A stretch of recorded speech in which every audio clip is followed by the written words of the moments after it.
c'est le temps que vous attendez, hein? Le moment que vous attendez, le café politique.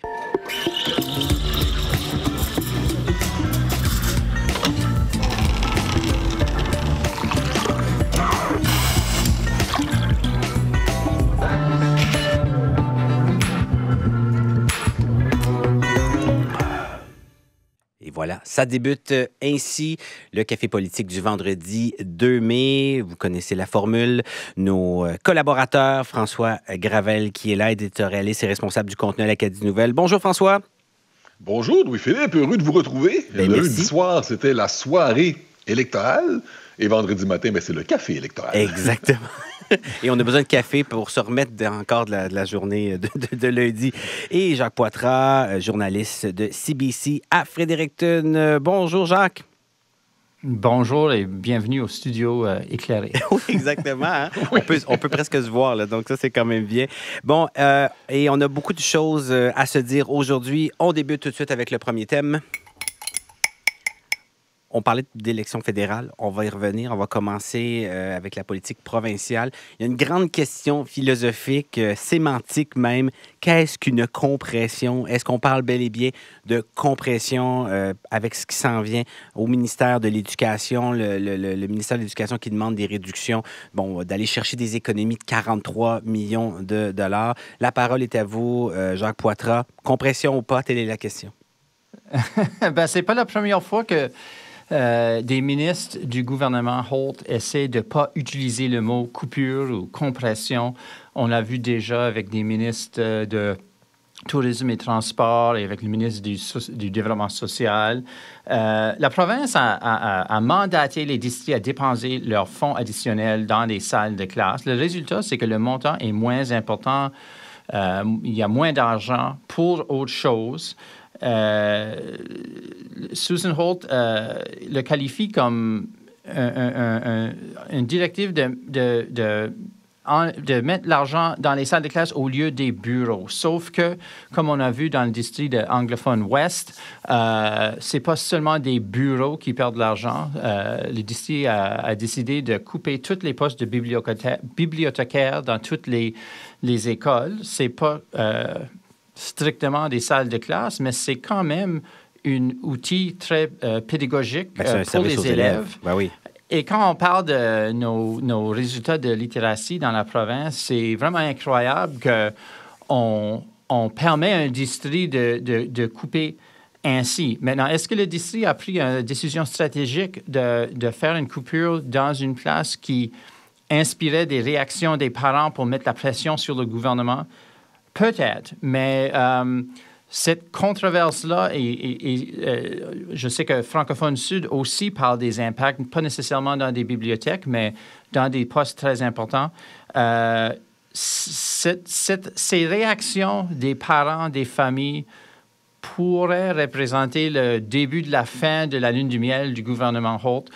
On verra qu'est-ce qui se passe dans les semaines suivantes, mais il y a un goût une réaction un peu différente à cette décision que des autres que le gouvernement a prise depuis l'automne passé. Depuis 6 mois, hein, donc le café, la gorgée de café passe moins bien. François Gravel, vous, qu'est-ce que vous pensez de ce mot dont il ne faut pas, le nom qu'il ne faut pas nommer, le mot compression? Oui, effectivement, le gouvernement Holt qui dit ne pas imposer de compression budgétaire, que dans les faits, le financement au district scolaire a même augmenté, mais en même temps, il leur demande au district de trouver collectivement des économies de 43 millions de dollars, ce qui est en quelque sorte une compression, mais ensuite de rediriger de l'argent dans les salles de classe. L'exemple qu'un représentant d'un district scolaire nous a donné, c'est que s'il accueille 30 élèves de plus, par exemple, et qu'il faut donc un nouveau poste d'enseignant, au lieu de demander le financement au ministère, il doit prendre l'argent ailleurs, dans le financement déjà accordé, mais on voit les conséquences, et Jacques a bien expliqué, dans le district de l'Ouest, par exemple, ce sont 26 bibliothécaires dans 34 écoles là, qui vont perdre leur emploi. Le gouvernement Holt essaye de nous dorer la pilule, c'est clair. Même le communiqué du gouvernement a été titré investissement en éducation pour réaffecter plus d'enseignants en classe et aider les élèves. Présenté de cette manière-là, Quelle belle et heureuse nouvelle, n'est-ce pas? Mais les représentants des districts scolaires ne partagent pas ce jovialisme du gouvernement. Une analyse que je fais de la nouvelle, et ça joue encore une fois un peu Jacques aussi, c'est que ça démontre, dans ce cas-ci, que le gouvernement est sérieux dans ses efforts pour lutter contre le déficit budgétaire. Quand on est rendu à toucher des budgets en éducation, c'est qu'on considère que l'heure est grave et qu'on en ce qui a trait au contrôle des dépenses. Ce qui me laisse croire que d'autres décisions impopulaires pourraient être prises dans les prochains mois. Si le gouvernement est prêt à serrer les cordons de la bourse dans les écoles, en sachant que c'est pas quelque chose qui va bien passer dans l'opinion publique, il est probablement prêt à le faire aussi dans d'autres domaines. Ils ont quand même un capital de sympathie, gouvernement majoritaire, les coups des franges pour encore 3 ans et demi. Donc, on verra, c'est à suivre. On aura l'occasion d'en reparler lors d'un autre café politique, assurément. Élection fédérale maintenant.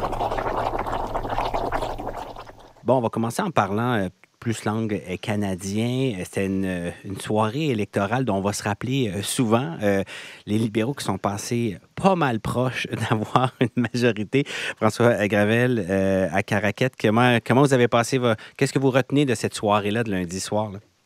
Je retiens que j'ai veillé tard. Oui. Je voulais savoir qui allait former le gouvernement. Je voulais savoir si ce serait majoritaire ou minoritaire. Je voulais savoir si Pierre Poilievre allait être élu dans sa circonscription ou le résultat de certaines luttes très serrées, comme dans Miramichi-Grand Lake. Et finalement, j'ai dû me coucher et le lendemain, c'était toujours pas réglé. Mais finalement, on a eu nos réponses. Et la conclusion que je tire de tout ça, c'est qu'il n'y a personne qui est pleinement satisfait aujourd'hui parmi les principaux partis politiques. Les libéraux sont reportés au pouvoir, ils s'en réjouissent, j'en suis convaincu, mais ils ont raté leur majorité par 4 sièges maintenant, depuis un petit changement qui a eu lieu hier dans une circonscription au Québec. Les conservateurs ont fait mieux que ce que leur prédisaient les sondeurs, mais le chef a été battu dans sa propre circonscription. Et surtout, je rappelle qu'il se dirigeait il y a à peine quelques mois, pas il y a 1 an, pas il y a 4 ans, l'hiver dernier, vers une victoire très importante. Puis, Donald Trump est arrivé, Justin Trudeau a démissionné, tout a changé, et si bien qu'on se retrouve maintenant avec un 4e gouvernement libéral consécutif, après ce que les conservateurs qualifiaient pourtant de décennie libérale perdue. Et bien sûr, pour le NPD, la catastrophe. Je pense que c'est l'un des pires, sinon le pire résultat de leur histoire. Seulement 7 députés, le chef Jack Mincing qui a perdu son siège. Pour revenir aux libéraux, même s'ils n'ont pas la majorité, ils sont quand même bien positionnés. Là. Il y a 2 tiers partis qui se partagent la balance du pouvoir, le NPD et le Bloc québécois. Les conservateurs ont des choses à régler, avec entre autres M. Poilievre qui ne siège pas au Parlement. Ça leur donne une bonne marge de manœuvre là, au premier ministre Mark Carney. Ce gouvernement-là devrait être stable pendant au moins 1 an, 1 an et demi, ce qui va lui permettre de négocier avec le président Trump sans craindre à tout moment de voir le gouvernement tomber, là, en tout cas dans les premiers mois. Jacques Poitras?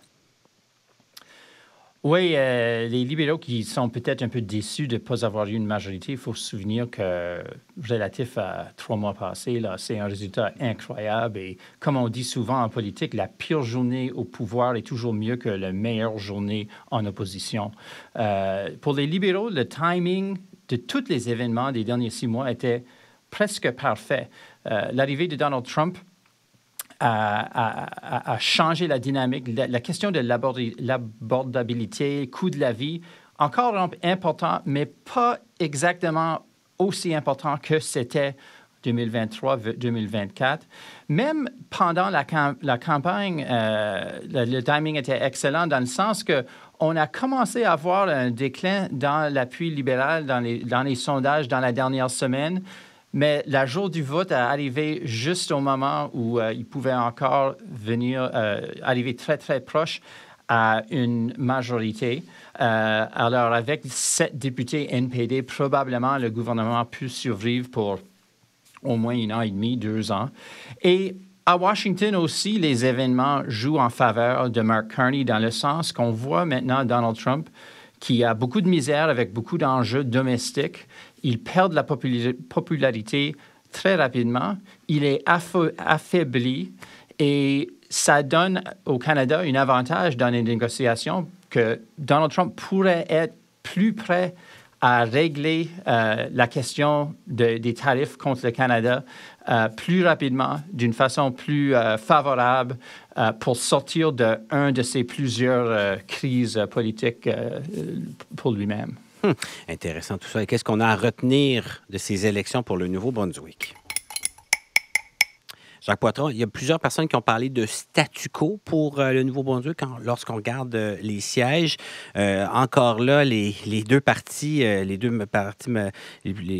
conservateurs et les libéraux avaient de grandes attentes pour la province. Qu'est-ce que vous retenez de cela? C'est intéressant parce que les couleurs sur la carte n'ont pas changé. 6 libéraux, 4 conservateurs, mais quand même, quelques surprises très intéressantes. On a vu un vote conservateur très concentré dans leur circonscription clé, très efficace. On a vu à Fredericton, David Miles, candidat libéral, qui a eu une marge de victoire meilleure que Dominique Leblanc à Beauséjour. Mais de l'autre côté, à Madawaska-Restigouche, on a vu les conservateurs, Michel Morin, qui a eu 39 des votes. J'aimerais que quelqu'un analyse cette circonscription pour moi parce que le résultat pour M. Morin était très proche à le 40 que Bernard Valcourt a eu en 2011 quand il a gagné la circonscription. Alors, normalement, 39 pourrait être assez pour gagner une circonscription. Mais malgré tous ces résultats locaux, 6-4 pour les libéraux, un très bon résultat pour les libéraux. Et on voit peut-être un peu aussi un dynamique urbain rural, moins linguistique et plus urbain-rural, avec des majorités écrasantes pour David Miles à Fredericton, pour Wayne Long à Saint-Jean. Alors, ça reflète un peu la même dynamique qu'on a vue dans les élections provinciales de l'automne passé. Ouais, avec le déclin ici aussi des votes pour les Verts, pour le NPD. Absolument. Également. François Gravel? Dans Madawaska-Restigouche, je rappelle que pendant longtemps, dans cette circonscription-là, le NPD avait des candidats forts qui allaient chercher des votes importants. Et je me demande si ça n'a pas joué dans ce cas-ci. Je n'ai pas analysé les résultats. On est passé de 6 à 3 pour le NPD. Ça a descendu de moitié. Et voilà. Mais je parle même avant ça, le NPD a déjà été chercher des 10 et des 15 par le passé avec certains candidats plus forts du milieu syndical. Donc, pour revenir plus largement, donc en Atlantique, y compris au Nouveau-Brunswick, les conservateurs ont fait mieux que prévu un peu partout, mais sans que ça se concrétise avec un plus grand nombre de sièges. Et c'est ce qu'on a vu entre autres dans Madawaska-Restigouche. En fait, ils ont même perdu un siège comparativement aux élections de 2021. Donc, au Nouveau-Brunswick, ce qui était rouge reste rouge, ce qui était bleu reste bleu. Il y a eu des mouvements de vote, mais ça ne s'est pas concrétisé là non plus en siège. Moi aussi, j'ai été énormément surpris par l'ampleur de la victoire de David Miles dans Fredericton-Roboto. 14 000 votes d'avance sur son adversaire, un ancien député provincial, Brian McDonald, qui faisait campagne quand même. Le mot circulait chez les libéraux déjà que le vote libéral était plus fort que l'on pouvait croire dans cette circonscription-là, que ça n'était pas si serré que ça, mais je pense que même eux, les libéraux, ne s'attendaient pas à un tel carnage. Et après coup, on réalise que le chef Mark Carney a fait campagne à Fredericton, mais peut-être qu'il aurait dû passer plus de temps dans Miramichi-Grand Lake. C'est extraordinairement serré. Qui sait si la présence du chef n'aurait peut-être pas changé les choses là ou non, on ne le saura jamais. Et bien sûr, Saint-Jean, Jacques vient d'en parler, les conservateurs, à chaque élection, pensent pouvoir l'emporter dans ce coin-là. Et chaque année, ils s'y cassent les dents contre Wayne Long. Ça a été le cas encore une fois, et avec même une carte électorale, pourtant, dont le redécoupage était censé favoriser les conservateurs, et ils se sont inclinés malgré tout. Et dans des régions acadiennes, sans surprise, le vote libéral a triomphé. Je souligne quand même, moi aussi, la performance de Michel Morin dans Madawaska-Restigouche. À un moment donné, en début de soirée, on pensait même qu'il se dirigeait possiblement... Exactement. Il était en avance. On se dit, est-ce qu'il va causer la surprise de la soirée? Mais finalement, ça a été comme un peu partout en Atlantique. Un vote fort conservateur, mais qui n'a pas suffi. Pour faire une image de jeu de société, là, c'est comme si on jouait à Risk. Là, puis là, les positions sont restées pareilles, mais ils ont rajouté des petits bonhommes là, sur les libéraux, les conservateurs. Là, c'est juste des plus grosses piles de petits soldats là, qui vont s'affronter. C'est le temps de vos cafés. Bon, qu'est-ce qui veut commencer? François, peut-être? Oui, je peux commencer absolument. Premier café, l'un des plus grands gagnants de la soirée électorale de lundi soir, Justin Trudeau.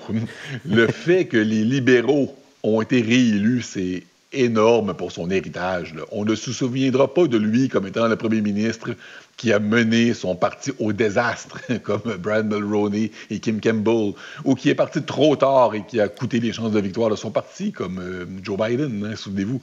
Alors, M. Trudeau peut maintenant profiter de sa retraite de la politique en paix, sans avoir le poids de l'effondrement de son parti sur ses épaules. Avec sa machine à café du Canadian Tire. Oui, oui, c'est ça, ça a été sa seule présence, souvenez-vous, hein, cette petite photo pour montrer je suis maintenant à la retraite et je magasine un Canadian Tire. Et un café un peu plus corsé à la première ministre Susan Holt qui a écrit une lettre à Mark Carney pour lui faire part de ses priorités et celles du Nouveau-Brunswick. La liste comprend plein de choses, y compris un corridor national du commerce qui pourrait prendre ou non la forme d'un oléoduc. Je comprends pourquoi Mme Holt a transmis cette liste. La plupart des premiers ministres le font.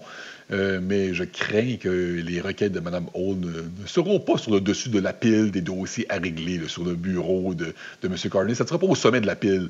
Il va y avoir d'autres chats à souhaiter, notamment la semaine prochaine, alors que le premier ministre du Canada doit rendre visite à Donald Trump, si on en croit ce dernier, à la Maison-Blanche. Jacques Poitras. 2 cafés sucrés. Un pour monsieur qui pourrait être le 11e député néo-brunswickois, Bruce Fanjoy, le libéral qui a battu Pierre Poilievre à Carleton, c'est vrai. Qui est originaire de Saint-Jean et qui est le neveu d'un ministre progressiste conservateur dans le gouvernement de Richard Hatfield. Et ça s'invente pas. Et aussi on pourrait analyser ça aussi, mais aussi un café sucré pour le premier ministre de Nouvelle-Écosse, Tim Houston, avec son petit chicane avec Pierre Poilievre. Il nie être intéressé dans le chefferie du Parti conservateur fédéral, mais il dit qu'il prend des leçons de français. Bon, écoutez, à suivre. Merci beaucoup, messieurs, pour ce café politique. Beaucoup de choses encore à dire aujourd'hui et on se reprend la semaine prochaine. Je pense que, Jacques, vous ne serez pas là, mais écoutez, on vous prendra lorsque vous serez disponible. Merci beaucoup.